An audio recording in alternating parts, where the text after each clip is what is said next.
আজকে বাংলাদেশের যে পরিস্থিতি, সালাফি মানহাজের যে জোয়ার চলছে, আহলুল হাদিসদের যে জোয়ার চলছে, মানুষ শত শত মানুষ সেই সঠিক মানহাজ গ্রহণ করতেছে, এইটাকে টিকিয়ে রাখতে হলে অবশ্যই দ্বীনি ইলমকে, বিশুদ্ধ ইলমকে আমাদের প্রাধান্য দিতে হবে। মানে এই বিশ্বাসকে আমাদের আঁকড়িয়ে ধরতে গেলে যুগের পর যুগ এই বিশ্বাসের উপর থাকতে হলে অবশ্যই দ্বীনি ইলমকে অর্জন করতে হবে। আমাদের এই মানহাজ, আমাদের এই আকীদা, আমাদের এই আমল, এটা যেন ইলমের মাধ্যমে ফুটে ওঠে, এটা যেন ইলমের মাধ্যমে সংরক্ষণ হয়। আপনি যেভাবে করতেছেন ওই সম্পর্কে আপনাকে জ্ঞান, নলেজ রাখতে হবে। আপনি যে বিশুদ্ধ তরিকায় সালাত পড়তেছেন, এটা কি না জেনে পড়তেছেন নাকি আমাদের কথায় পড়তেছেন, নাকি আপনি জেনে বুঝে দেখে পড়তেছেন? যদি দেখে পড়েন তাহলে মনে রাখবেন এটা আপনার স্থায়ী হবে। শুনে শুনে একসময় আপনার বিশ্বাস নষ্ট হয়ে যেতে পারে।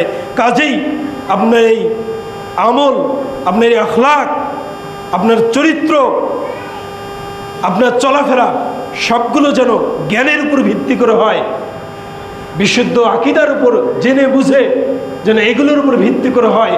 আল্লাহ সুবহানাহু ওয়া তাআলা আমাদের দ্বীনি ইলমকে আমাদের অর্জন করার তৌফিক দান করুক, সকলে বলে আল্লাহুম্মা আমিন। মনে রাখবেন, কোরআনুল কারীম এমন কিতাব নয় যে হিন্দুদের গ্রন্থ, মহাভারত, বেদ, এগুলো তাদের যারা নেতা, ধর্মগুরু রয়েছে, পুরোহিত, তাদের যে ধর্মগুরু আছে তারাই শুধু এগুলো পড়বে, এগুলো নিয়ে জ্ঞান অর্জন করবে। আমাদের ইসলাম, আমাদের কোরআনুল কারীম এমন কোনো ধর্মগ্রন্থ নয়।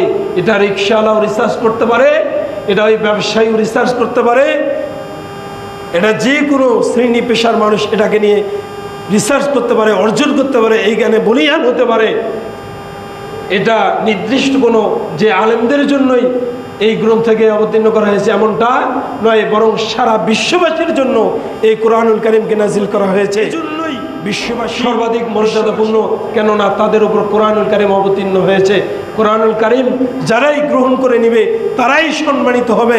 সম্মানিত উপস্থিতি, এই জন্য অবশ্যই আমাদের যে কোনো পেশায় থাকি না কেন অবশ্যই ধর্মগ্রন্থকে আমাদের মূল্যায়ন করতে হবে, ইসলামকে মূল্যায়ন করতে হবে। শুধুমাত্র হুজুরদের উপরে ছেড়ে দেবেন, ওলামায়ে কেরামের উপর ছেড়ে দেবেন, এমনটা হতে পারে না। আমার যাবতীয় কার্যক্রম যেন ইসলামকে জেনে বুঝে হয়, এজন্য অবশ্যই আমাদের জ্ঞান অর্জন করতে হবে। এর বিকল্প কোনো কিছু হতে পারে না। আল্লাহ সুবহানাহু ওয়া তাআলা আমাদের